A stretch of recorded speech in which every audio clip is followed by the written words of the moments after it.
Dan kami akan membahasnya bersama pegiat anti korupsi Yudi Purnomo. Selamat malam, Mas Yudi.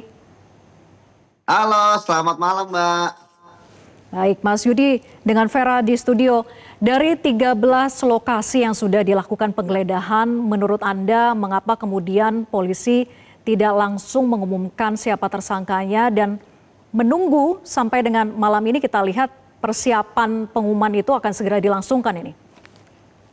Ya, kalau kita melihat kemarin kan bagaimana secara simultan dengan gerak cepat teman-teman penyidik setelah dari proses penyelidikan dan kemudian penyidikan kan menggunakan segala sumber daya personil yang ada ya untuk menggeledah. Itu 12 tempat di awal tambah satu tadi malam 13 artinya kan membutuhkan tenaga yang banyak ya. Selain itu Mbak ya bahwa biasanya kan dibagi ada orang yang di lapangan, field agent gitu kan, ada juga orang yang di kantor ya, office agent gitu. Jadi itu secara simultan segala macam barang bukti yang ditemukan ya termasuk juga barang bukti yang didapatkan selain penggeledahan ya keterangan-keterangan saksi dan sebagainya itu kan dikompulir ya kemudian dibikin konstruksi perkaranya sesuai dengan yang sudah disebutkan ya mulai dari tipikornya undang-undang kerugian keuangan terkait dengan kerugian keuangan negara kemudian juga TPPU-nya juga itu semua akan dibikin berkasnya seperti itu yang kemudian ya akan dilakukan gelar perkara. Jadi saya pikir suatu hal yang wajar lah menunggu beberapa hari setelah pasca penggeledahan karena kan barang bukti tersebut dianalisis dan sebagainya kemudian digabung dengan yang didapatkan sebelum adanya penggeledahan seperti itu, Mbak. Iya, Mas Yudi, ini kan 3 kasus besar yang diusut oleh kepolisian dalam waktu yang bersamaan begitu ya. Kemudian muncullah asumsi apakah ini berkaitan satu sama lain ataukah berdiri sendiri atau jangan-jangan aktor intelektualnya memang hanya satu sebetulnya dari 3 kasus besar perusahaan plat merah ini? Ya, tentu kita benar-benar belum mendapatkan hal yang banyak, Mbak ya. Jadi belum bisa menganalisis secara mendalam. Tetapi ketika sudah dinyatakan ada 3 kasus ya di dalam penggeledahan yang simultan ini, ya pasti ada kaitan di antaranya. Kaitannya entah di pelakunya, kaitannya entah di dokumennya, kaitannya entah di uang-uang tersebut ya yang bisa jadi bercampur dan lain sebagainya ya dari perkara tersebut karena yang baru kita bisa mendapatkan gambaran jelas kan karena ada konversi pers yaitu terkait dengan suplai batu bara kepada PLTU di mana modusnya sudah terang benderang yaitu adanya 3 hal yaitu pertama kualitas yang tidak sesuai spesifikasi, kuantitas yang tidak sesuai dengan permintaan, dan yang terakhir pembayaran yang tidak sesuai dengan fakta yang ada.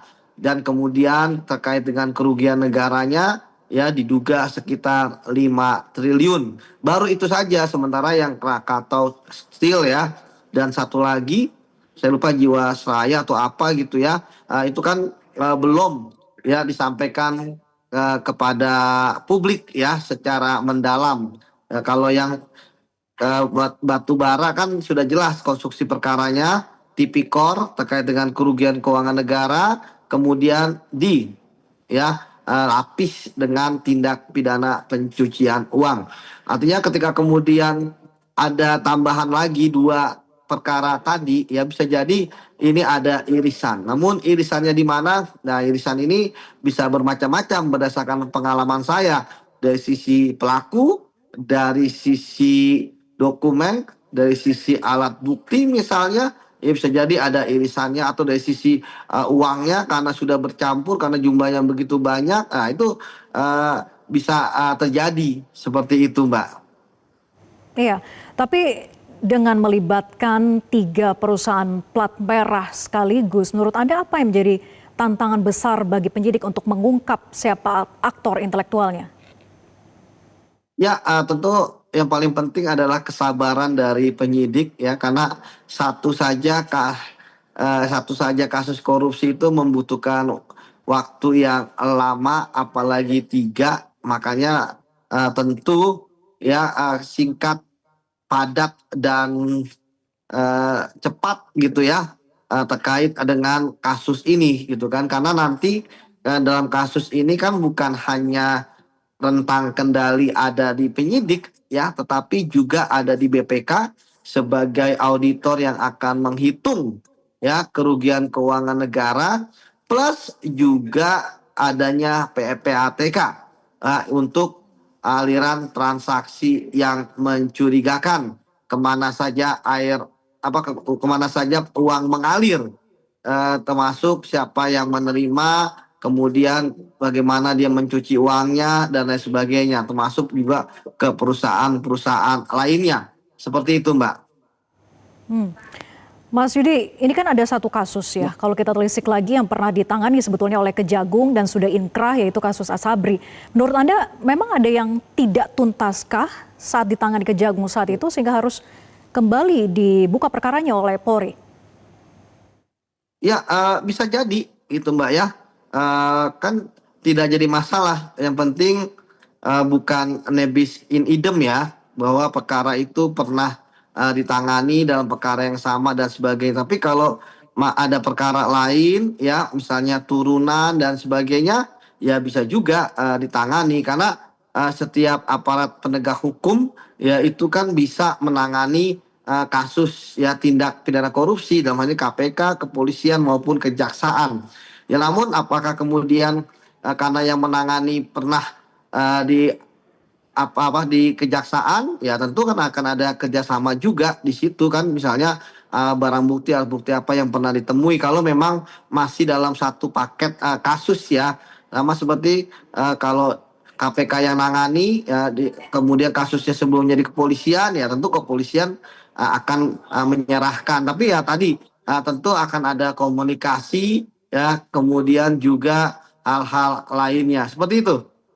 Mhm. Mas Yudi, ini kan ada melibatkan begitu ya salah satu nama yaitu Jampitsus, dikarenakan dari 13 titik lokasi salah satunya adalah rumahnya di Sentul yang digeledah. Diakui itu memang rumah miliknya sejak lama, tapi terkait dengan uang dan emas sitaan, ia katakan bahwa ada pemiliknya kok, ada kegiatannya dan ada orang yang menerima kegiatan yang bisa ditanya begitu.